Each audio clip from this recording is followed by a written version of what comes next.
à cet appel dans un espace mondialisé et une économie globale. Et notre congrès de l'an 2000, mieux comprendre pour agir ensemble dans la économie, a placé les SNTP très tôt dans le giron de l'UNI, à qui nous avons, dans une instance au sein de laquelle nous avons occupé des postes très stratégiques et qui aujourd'hui continue à être occupé par des Sénégalais. Et en l'occurrence, je pense qu'Aïda Aïdara Diop et Ndeye Founé sont tous des dirigeants au niveau de l'UNI et je leur souhaite plein succès dans leur mission. Pour nous, il est bon qu'on puisse se situer dans cette économie globale et dans cet espace mondial où le pouvoir a été déplacé de l'État vers les multinationales, où l'axe revendicatif n'est plus seulement le quotidien de notre vécu, mais intègre des domaines plus larges tels que la responsabilité sociale de nos entreprises, tels que l'investissement socialement responsable, tels que les inégalités, la paix et même les épidémies dans nos entreprises, telles que la lutte contre le sida, tout ça.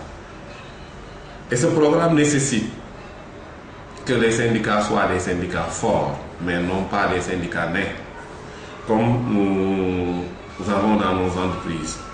Et pour cela, je pense que nous devons faire transcendance sur nous-mêmes, unifier nos forces, qui sont déjà unifiées au niveau de la Sonatel, et je pense que le processus est en cours au niveau dans d'autres secteurs comme la Poste, même s'ils ont des difficultés. Mais nous devons encore faire un pas de plus, et c'est cet appel que je lance aux organisations syndicales, surtout au niveau de la Sonatel, pour qu'ils dépassent.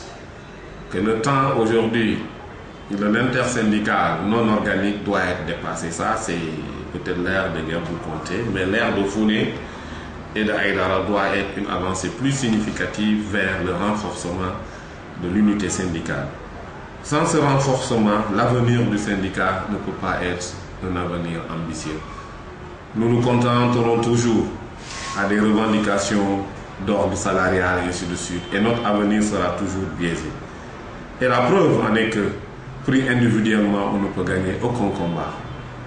Et quand nous menons son combat, nous devons faire en sorte de transcender nos couleurs locales, nos rivalités internes, et même quelquefois et je passe sur ces mots, mais tout le monde comprend ce que je veux dire, il faut que ces nouvelles équipes qui sont en jeu puissent créer de nouveaux cadres de lutte qui correspondent à ces économies mondialisées et à ces multinationales comme France Télécom qui constituent des forces de frappe réelles.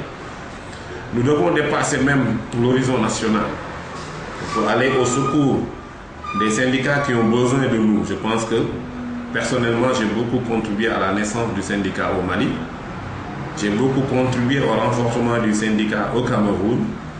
Et je pense que le syndicat de la Guinée qui vient de naître, on est en train de les coacher. Et je pense que ce travail doit continuer.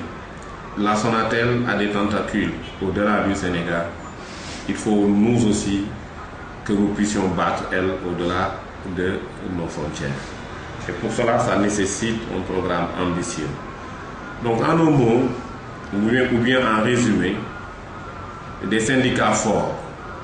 C'est ce que prône l'UNI. Et je pense qu'à Nagasaki, récemment, les représentants du CITS et du SNPT qui auront à discuter sur ce thème, de aller de l'avant.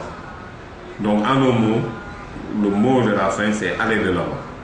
Mais comment aller de l'avant? Il faut d'abord l'unité organique, il faut l'unisson des cœurs, et je pense qu'il faut aussi que notre mobilité, notre combativité puisse induire dans d'autres secteurs. Et je vois mal un secteur d'énergie qui est en train d'être plombé sans une réaction syndicale, et que ce sont les imams qui font la résistance là où se trouvent les organisations syndicales. Donc je terminerai pour lancer un appel à nos centrales syndicales pour se saisir très tôt et faire en sorte que le mouvement syndical soit un levier de développement, un levier d'émancipation et de libération de nos peu. Je vous remercie.